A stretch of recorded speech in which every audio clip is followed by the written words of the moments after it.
நண்பர்கள் அனைவருக்கும் வணக்கம். நான் உங்கள் கண்ணன் பேசுகிறேன். இன்றைக்கி வீடியோ பதிவில் நம்ம என்ன பார்க்க இருக்கோம்னா பூண்டு. நம்ம பாரம்பரிய முறையிலேருந்து இன்ன வரைக்கும் இந்த பூண்டை நம்ம முன்னோர்கள்லேருந்து இன்ன வரைக்கும் நம்ம பயன்படுத்தி வந்திருக்கோம். இந்த பூண்டினுடைய மகத்துவம் அப்படிங்கிற இடத்துல ஒரு நான்வெஜ் ஒரு குழம்பு வைக்கிறதா இருந்தாலும், நான்வெஜ் எதோ ஒன்று செய்கிறதா இருந்தாலும் பூண்டு பயன்படுத்தாமல் நம்ம செய்கிற வழக்கம் நம்மளுடைய பாரம்பரியத்தில் கிடையாது. அப்படிங்கிற அளவுக்கு பூண்டை நம்ம அளவுக்கு அதிகமாக பயன்படுத்துறது உண்டு.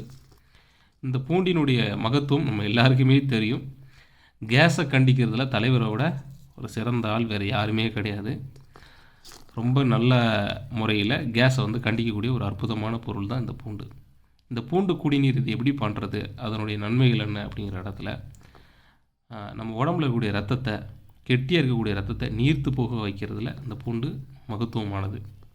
அதே சமயம் கேஸ், உடம்புல எங்கே கேஸ் இருந்தாலும் பூண்டு தான் நம்ம பயன்படுத்துறது உண்டு. சளி, உடம்புல சளி பிரச்சனைக்கும் இந்த கேஸை பயன்படுத்துறது உண்டு. ஒரு சிலருக்குலாம் பார்த்திங்கன்னா நாக்கில் ஒயிட் கோட்டிங் இருக்கும்.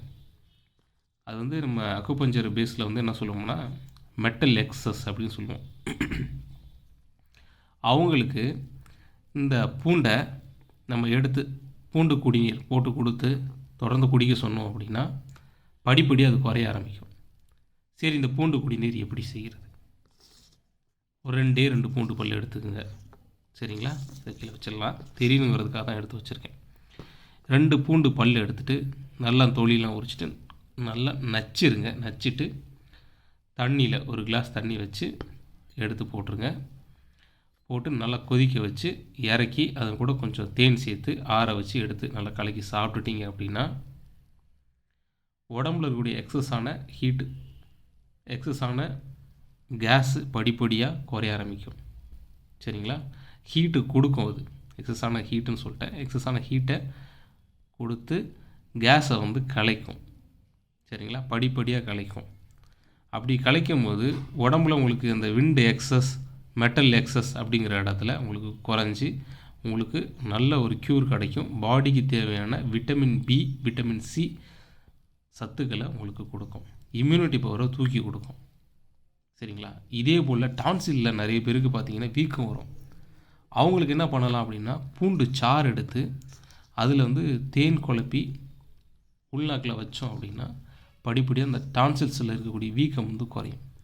அது எப்படி பண்ணுவாங்க அப்படின்னா அந்த பூண்டெல்லாம் எடுத்து நல்லா நச்சு அரைச்சிருவாங்க.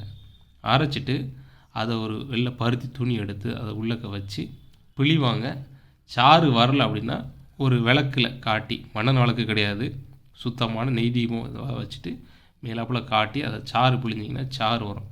அந்த சாறு எடுத்து அது கூட கொஞ்சமாக தேன் சேர்த்து நல்லா குழப்பிட்டு உள்நாக்கில் தடவி விடுவாங்க. படிப்படியாக அந்த டான்சில்ஸ் வீக்கம் குறைய ஆரம்பிக்கும். அது தொடர்ந்து ஒரு 10 நாள் வரைக்கும் செய்வாங்க. சரிங்களா? அதே போல் அந்த பூண்டு குடிநீர் எத்தனை நாளைக்கு குடிக்கலாம் அப்படின்னு பார்த்தீங்கன்னா மினிமம் ஒரு 3 டேஸ்லேருந்து 5 டேஸ் வரைக்கும் யூஸ் பண்ணலாம். அதுக்கப்புறம் தேவைப்படாது. அதுக்கப்புறம் குடிக்கவும் கூடாது. எதுவுமே 5 நாளைக்கு உள்ளக்க வைத்திய முறைகளை பண்ணால் போதுமானது. தொடர்ந்து செய்கிறது அப்படிங்கிறது உடல்நிலையை பொறுத்து தான் அது நம்ம ஃபாலோ பண்ணணும். சரிங்களா?